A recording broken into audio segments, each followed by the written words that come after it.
The luxury dealership's verdict? $200,000. 8 luxury SUVs flashing identical codes, one devastating estimate. But Margaret Holloway refused to sign. Instead, she called me, the mechanic they fired 18 months ago. I had submitted a technical warning about this exact issue, only to watch the director bury it and fire me. Tonight I stood alone inside my modest Chicago garage. One simple scanner in my hand, a $14 fuse resting nearby. I lost my job for seeing what they missed. Now, I was going to show them what true expertise looks like. Stick with me here. What we found that night will change how you and I look at car repairs forever. That morning crept in freezing and gray over Chicago's Halsted Street. The kind of bitter November chill that bites right to the bone. Seeping into the brick and concrete, refusing to leave until sometime in March. I opened up the garage doors at 6:45, just like always. Jiggling the side door lock with a key that always stuck on the third turn. Flipping the lights on one by one, then cranking the old wall heater up from its overnight setting. Waiting through 3 minutes of groaning metal before it finally started pushing out warm air. My auto repair shop occupied a narrow service bay wedged tightly between a Vietnamese market and a dry cleaner on a block with more foot traffic than cars. The sort of humble storefront most people walk blindly past without noticing. But inside, the tools along the left wall were lined up with a military precision that felt almost too serious for such a tiny garage. Every socket locked in place, every wrench hung up, every diagnostic cable coiled neatly instead of lazily draped. My master diagnostics scanner next to the lift was the newest tool in the shop. I bought it secondhand from a bankrupt dealership 2 years ago. I renewed its costly software updates every January, no matter how tight my budget got. I made it a priority. You and I know that in a small shop, real credibility comes from what you can actually prove, not from flashy waiting rooms or empty sales pitches. My diagnostic tools did the talking. My apprentice Lucas rolled in at 7, shedding his heavy jacket and throwing his bag near the main lift. He was 26, fresh out of a local trade school, and 2 years into a complex industry he was still trying to master. He was reliable in that rare way, before the big dealerships teach young mechanics to cut corners. He asked questions when stuck, admitted his mistakes, and never tried to fake his knowledge. Up in the tiny customer lounge near the front doors, separated from our noisy work area by a thin wall of glass, my little girl, Grace, was asleep in the corner chair, her school jacket as a blanket and her backpack under her feet. Her school was closed for the storm, and our usual babysitter was out of town. I had gently draped a clean shop blanket over her without waking her. Neither Lucas nor I said a word about it. Our shop ran on a mutual respect for the chaotic realities of my life. And on freezing mornings like this, that quiet respect was everything. The phone rang at 8:17. Margaret Holloway introduced herself with zero small talk. She ran a wealthy private investment firm, headquartered just 3 miles north on Michigan Avenue. Let's look at her problem together. A mechanical headache brewing for nearly 3 weeks. She owned 8 luxury Bentley Bentaygas SUVs. Those 6-figure luxury cars were kept under a strict service contract, reserved strictly for chauffeuring VIP clients to high-stakes meetings and airport runs. Jobs that demanded absolute reliability and a very specific silent cabin. All 8 Bentleys rolled into the dealership for maintenance on the exact same day in mid-November, just for their routine scheduled maintenance. And all 8 returned with completely clean bills of health. But within 14 days back on the road, every vehicle threw critical fault codes. Then she got the bill, $200,000 total, that is 25 grand each. The dealership wanted to swap out the main driver assistance computer in every single car, plus full sensor recalibration and hours of specialized road testing. The repair estimate was incredibly detailed and looked highly official, delivered with that arrogant dealership attitude that assumes the client will just pay up. But she absolutely refused to sign. The math simply didn't add up for her. 8 high-end cars, identical dashboard warnings, the same expensive fixes, and the same massive bill, and all failing just 2 weeks after being serviced. That stopped her dead in her tracks. You and I both know the truth. A pattern that clean is never a coincidence. I sat back and just listened. When she finished talking, I asked 2 questions. What were the specific error codes? And had these vehicles been driven out in the freezing winter cold since then? She read them right off the paperwork. 14 different codes on every car. Every single one tied to the driver assistance system, lighting up the camera array. The front and rear radar, the stability control module, and the emergency braking system. I asked her to explain exactly what those dashboard warnings looked like the moment they first appeared. She said they flashed on simultaneously, all 14 errors at once. Like someone threw a master switch, not a slow chain of individual parts breaking down. I fell completely silent, longer than she probably expected from a local mechanic looking at a massive job. Finally, I told her I would take the job. I didn't say that my quiet reaction was because I recognized a very familiar pattern. A pattern I had documented 2 years ago, right before the dealership buried the details. I actually spent 4 years working at that dealership, starting as a master tech and eventually moving up to their lead Bentley diagnostics expert. I handled high-end Porsche and McLaren platforms at their main service facility. Back in September 2022, I was troubleshooting 2 Bentaygas with strange electronic glitches during cold starts. That is when I uncovered an obscure technical bulletin from the manufacturer. The official factory document, listen closely, Bulletin 2023-441 flagged a specific power delivery issue. It was thermal fuse 47, a $14 part tucked inside a small junction box hidden beneath the trunk floor.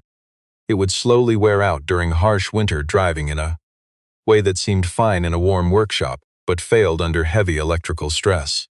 Right when the engine finally reached its full operating temperature, the internal resistance of that tiny fuse would suddenly spike, starving the main power line that fed the entire driver assistance computer. It wasn't a massive system meltdown, just a brief flicker, not a hard crash. But it easily blinded every single sensitive sensor, and threw every processor on that circuit into absolute chaos. The manufacturer bulletin clearly ordered replacing fuse 47 before doing diagnostics, or swapping expensive modules on any luxury SUV within those specific model years. I had already gathered clear proof from 2 other shop vehicles, confirming the exact failure pattern using voltage logs and thermal scans. And I flagged the factory bulletin. Then I gave that complete package to my director, suggesting we put fuse 47 on the check sheet for every incoming Bentayga. My manager, Jason Mercer, sent back his response within 48 hours. Not relevant to our current stock, do not push this. 3 months later, I was let go from that high-end prestige dealership. My official file blamed it on a, quote, lack of teamwork. I printed those emails the afternoon right before my final shift and hid them in a manila folder at the bottom of my file drawer. Not for some grand revenge, but because you and I know the truth always needs a solid paper trail, especially when corporate bosses try to sweep real facts under the rug. I had not touched that folder once since then. The 18 months between that firing and this call were a quiet grind that never announced itself as a struggle. It just quietly piles up between what you hope for and what actually happens.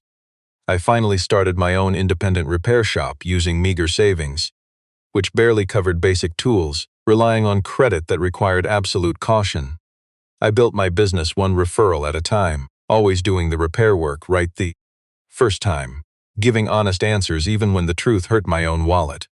I turned no cars away, wrenching on everything because a struggling mechanic cannot be picky. There were many late nights where I just sat at that very same workbench after Grace went to sleep, calculating tight service quotes. That cost me $40 an hour because cheap work beats staring at an empty hoist. I never mentioned any of this quiet struggle to Lucas. Honestly, I never talked about it with anyone. That folder stayed hidden. Those printed emails remained buried. So I spent a solid 1.5 years mastering my trade, finding the hidden truths that those massive, shiny dealerships decided were simply too profitable for them to fix. Margaret booked our very first test vehicle to arrive by noon. It rolled off a flatbed, a silver Bentayga with 31,000 miles and a pristine engine bay. All service records were fully current, the paint spotless. But the moment Lucas turned the key, that digital dashboard erupted with 14 system errors. I quietly connected my diagnostic tool directly to the OBD port. Let's watch the scanner run a complete diagnostic sweep before making a judgment.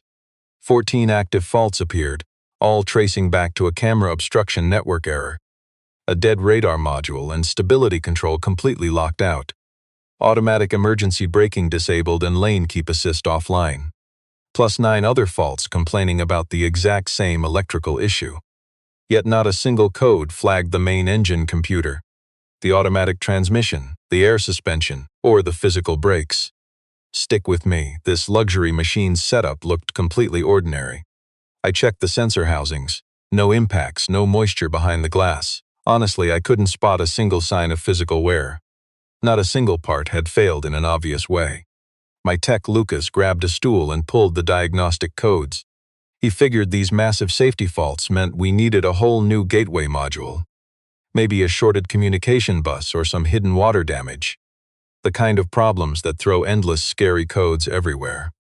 I shook my head, telling him to analyze which systems were actually failing. Every single one of them shares the exact same power distribution rail. This pattern isn't a network glitch, and it's not random parts failing either. In fact, the control modules are working fine. They are simply reporting that their incoming power is slightly outside the strict range they need. The expensive hardware isn't broken, it is just starving for correct voltage. I grabbed my basic multimeter and headed to the Bentley's rear. I methodically tested each fuse box, following the path of power. I started under the hood, then traced it straight to the auxiliary panel hidden under the rear cargo floor. At 51 degrees, my unheated garage felt freezing but dry. Voltage at fuse 47 read 12.4, clean and stable. I started the engine, let it run, and attached a temperature probe directly to the fuse. I watched both readings climb as the engine slowly warmed up. At 160 it dropped to 12.3. At 175 it hit 12.1. At 182 it fell to 11.7, just below the system's required range. Lucas glanced at the screen and muttered that it was just a tiny drop. I told him on regular cars that drop wouldn't matter at all. But on this high-end safety platform, that tiny dip breaks the computer's strict limit. The processor demands voltage within a very narrow window to guarantee reliable signals across every module on that line. Step outside that limit. The system immediately triggers a dozen false errors across every connected component. Not because the expensive parts were broken, but because the computer couldn't trust the dirty power feeding its vital sensors. All 14 of those scary dashboard alerts were simply the car losing faith in its own power. The cameras weren't blind. The electricity behind them just wasn't clean and steady anymore. I pulled fuse 47, held it up to the bright bench light, and slowly inspected it. To the untrained eye, the metal element looked completely fine. No burns on the casing, no warped plastic or physical damage. You and I know that's exactly how hidden electrical issues hide. It won't announce itself by popping like a normal fuse. It builds resistance only when hot, while testing perfectly fine on a cold workbench. It choked under actual heat, silently bringing down a massive web of advanced systems. So, let's pull a cheap $14 replacement fuse from our stock. A basic factory spec part installed in less than 5 minutes. I wiped the computer codes and fired up the motor. The voltage on that rail stayed absolutely solid as the engine got up to temp. At 182 degrees, the housing put out exactly 12.4 volts, dead steady. Watch a masterwork. He hooked up the scanner, 0 active faults, 0 stored. He took the Bentley out alone, tracking 12 miles of messy stop-and-go traffic before hitting the highway. Next, a long stretch of highway to test the adaptive systems at speed. Back at the shop, he scanned it clean, then drove 11 miles the other way. Still completely clean. He logged the exact voltage and scan readings at every single stage. He snapped photos of the old fuse beside the new one, tracking the odometer at every stop. He even noted the exact outside air temperature before every single test drive. He logged the exact housing temperature right at the measurement point, tracking the exact seconds between starting the engine and checking that voltage. He even documented the specific road and traffic conditions for every single interval. You and I know this meticulous paper trail leaves 0 room for argument. It is the ultimate proof, shutting down every excuse before they can make it. Armed with the tiny details others missed, he called Margaret Holloway to share what he found. He told her exactly what he repaired, and just how little it actually cost.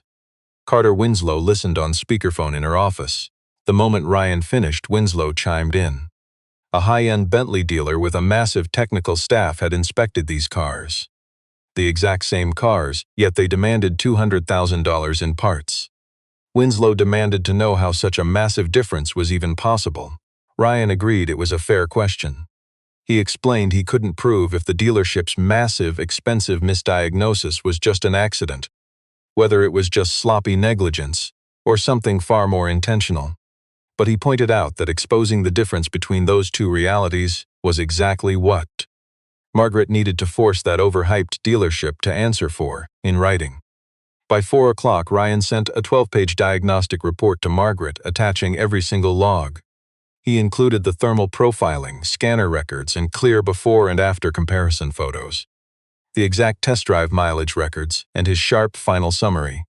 He told her to forward the entire file to Vance Prestige with a formal written demand for a line-by-line breakdown of their so-called diagnostic process, plus an explanation of how they justified a $25,000 module replacement on every single vehicle, when the real issue was a $14 fuse flagged in a factory bulletin.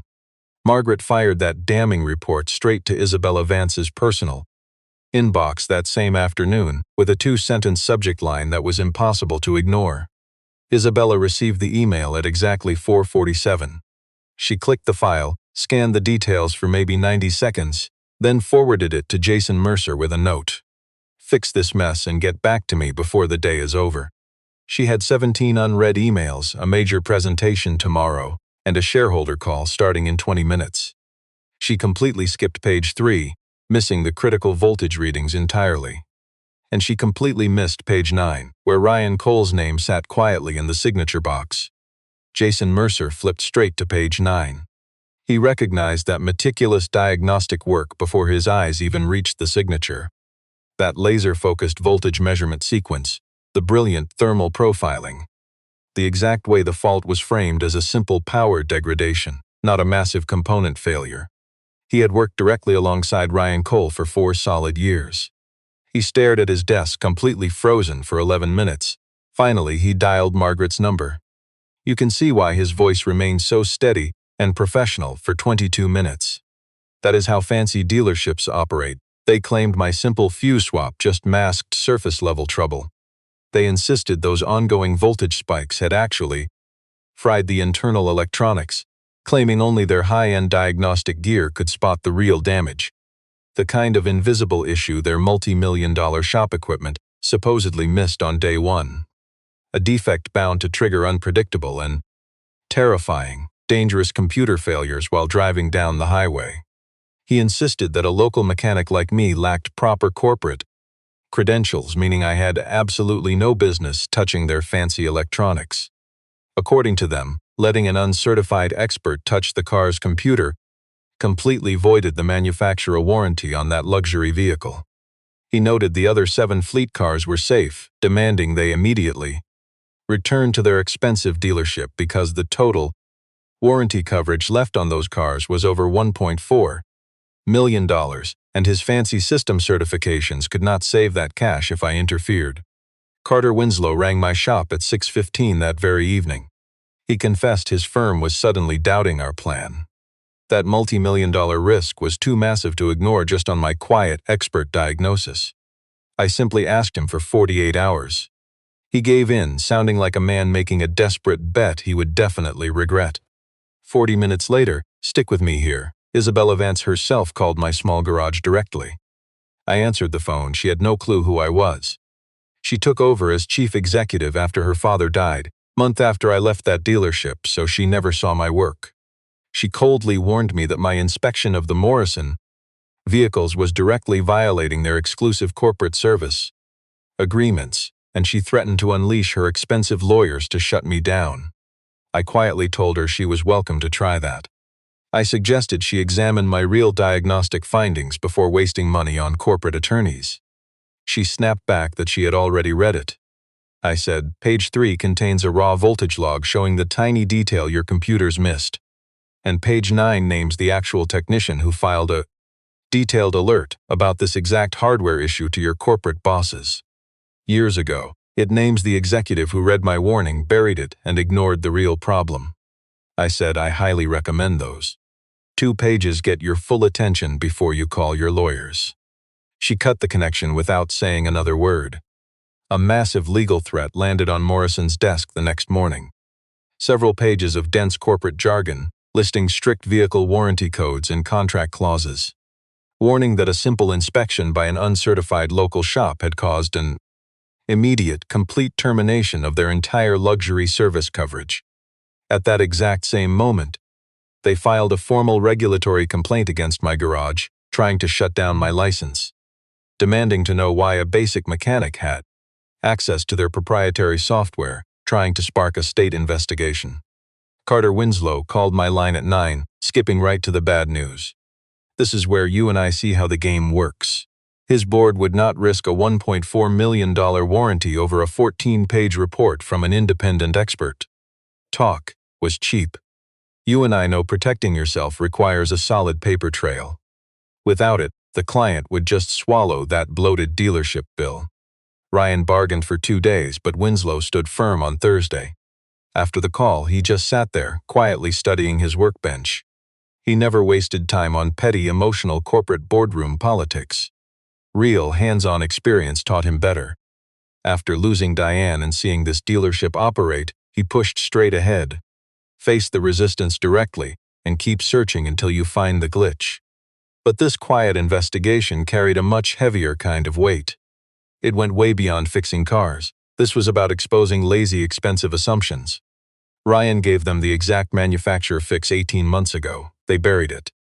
And during those long 18 months, think about it, owners blind to the details dropped 25 grand on useless system swaps, while a high-tech dealership hid behind its fancy tools to make those bloated bills look completely justified. He wasn't throwing tools or yelling. That is not how true experts handle anger. His approach was cold, calculated, and highly deliberate. It was the sharp focus of an expert who has watched a lazy scam run long enough to know how to dismantle it.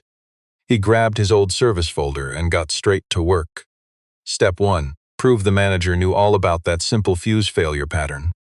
Long before those expensive luxury vehicles ever rolled into his shop. This wasn't some honest mistake. The dealer read the warning, understood it, and chose to ignore it.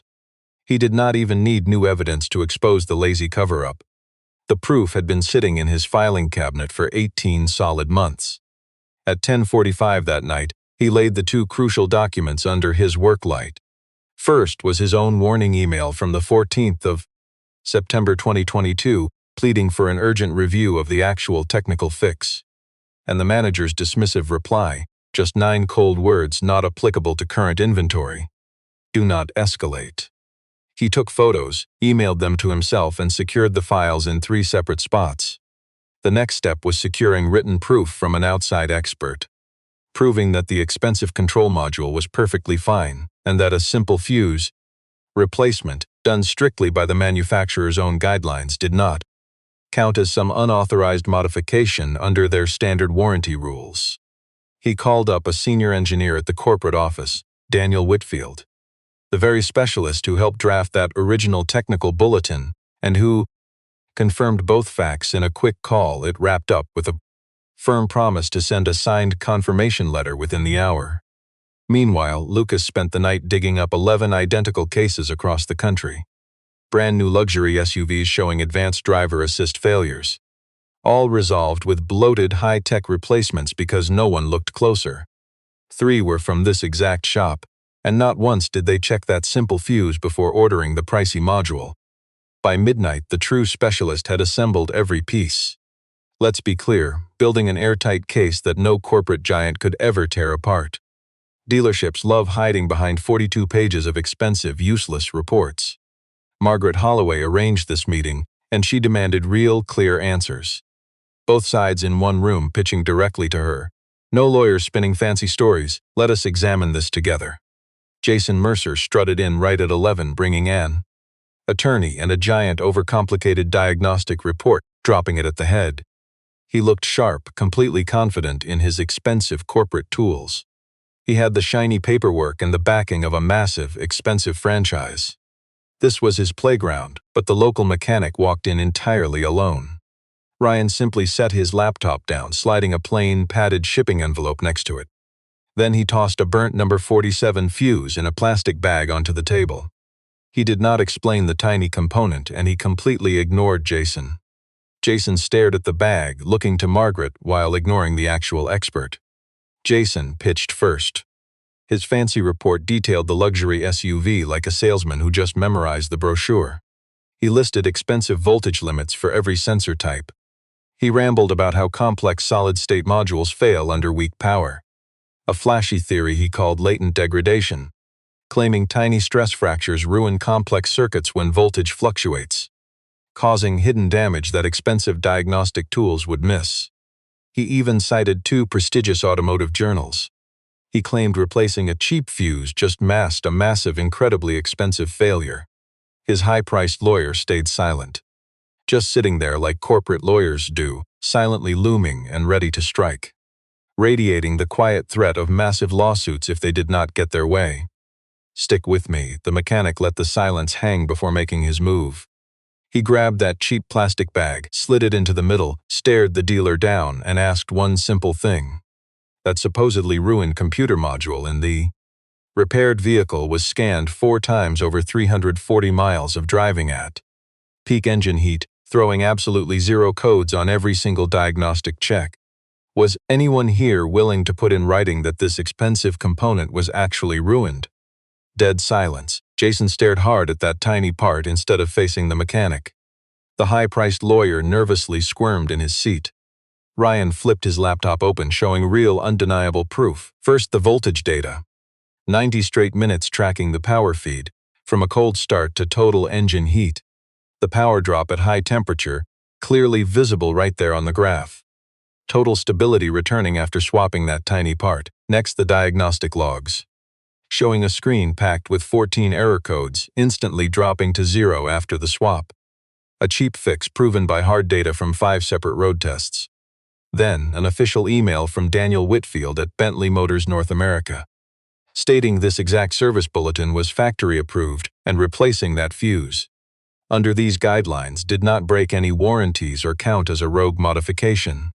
Finally, the drive log, 340 miles of proof across extreme temperature swings. Clean diagnostic readouts attached for every single stop. Jason paused, realizing his expensive presentation had just collapsed. You and I know he was defeated, but he still claimed their report was just optional advice. He smoothly claimed his certified techs had thoroughly analyzed the problem, dismissing the idea, claiming simple fixes didn't apply to high-end luxury rigs. He sounded exactly like a salesman practiced in hiding cheap fixes behind massive bills. Then Ryan opened his envelope, sliding 2 cheap, ordinary pages across the table. The first was his direct warning to Jason Mercer on September 14, 2022, showing the manufacturer warning. The subject flagged a thermal failure pattern in those 2022 Bentaygas, urging an immediate inspection. The second page was Jason's reply from September 16, claiming it didn't affect their stock, demanding Ryan drop the issue. You and I know how truth cuts through arrogance. Those papers lay there as the room stayed silent for 6 seconds. Isabella Vance sat quietly at the end, her notepad remaining completely blank through 40 minutes of this tense standoff. She stared at those 2 printed emails, then slowly raised her eyes to Jason. Her face showed no sign of anger, just the cold stillness of someone forced to face a hard, hidden truth, measuring the glossy lies she had been fed against 2 sheets of raw proof. She had no idea these hidden warnings even existed. She had inherited this place, trusting flashy managers to run their high-priced operation. Now 2 cheap sheets of paper shattered that illusion, forcing her to see what was right in front of her. Jason's lawyer immediately hid behind corporate confidentiality rules, claiming that because Ryan was fired, those messages belonged strictly to the company. Ryan calmly noted he had printed those pages during his time on the clock, wrote one himself, and kept them safe inside his toolbox. The suit made a desperate threat, and the meeting abruptly broke up with no answers.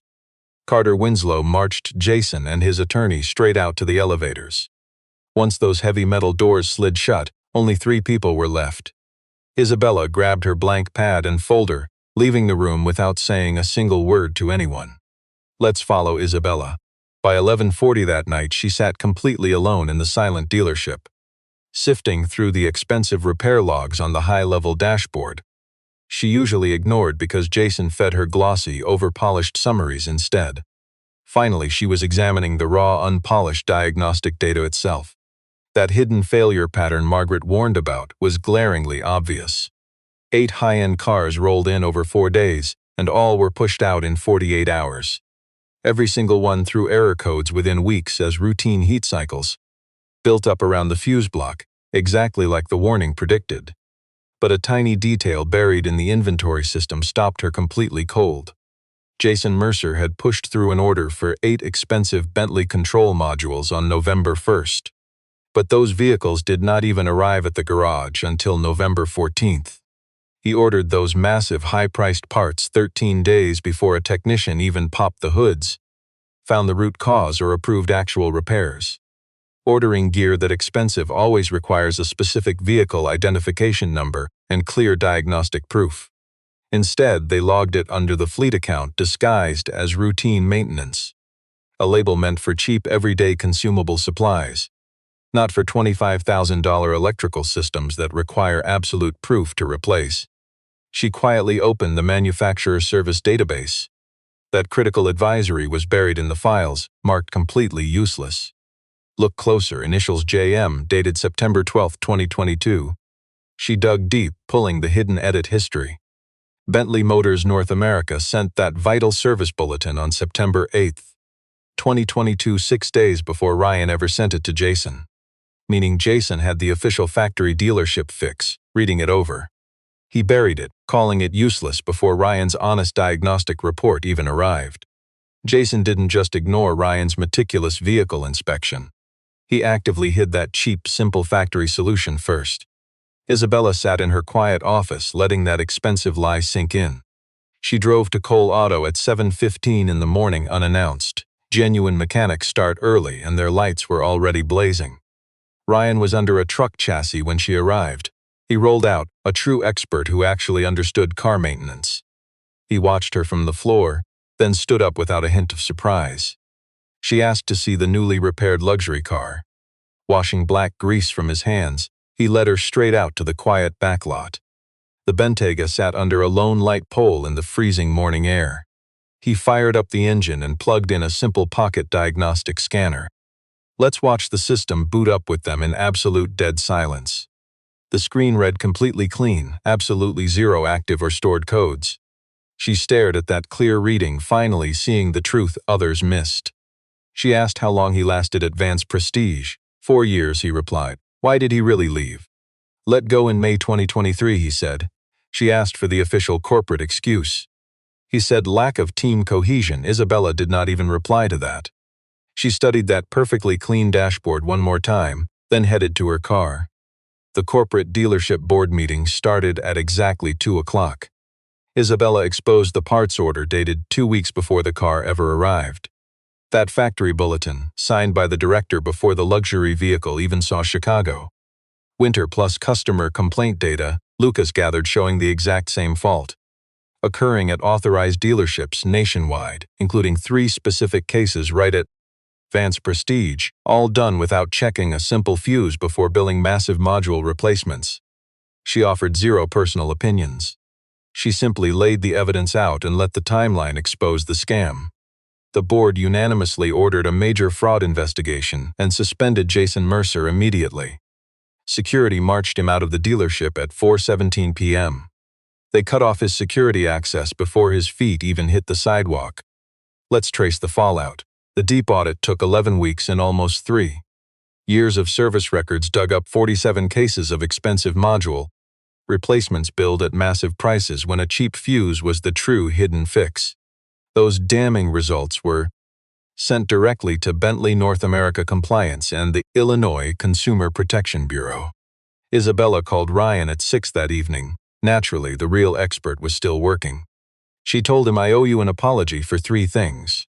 First, I threatened lawsuits before looking at your honest diagnostics, and that was dead wrong. Second, I let the blind greed of my own company keep me from seeing the simple truth I should have spotted long before today.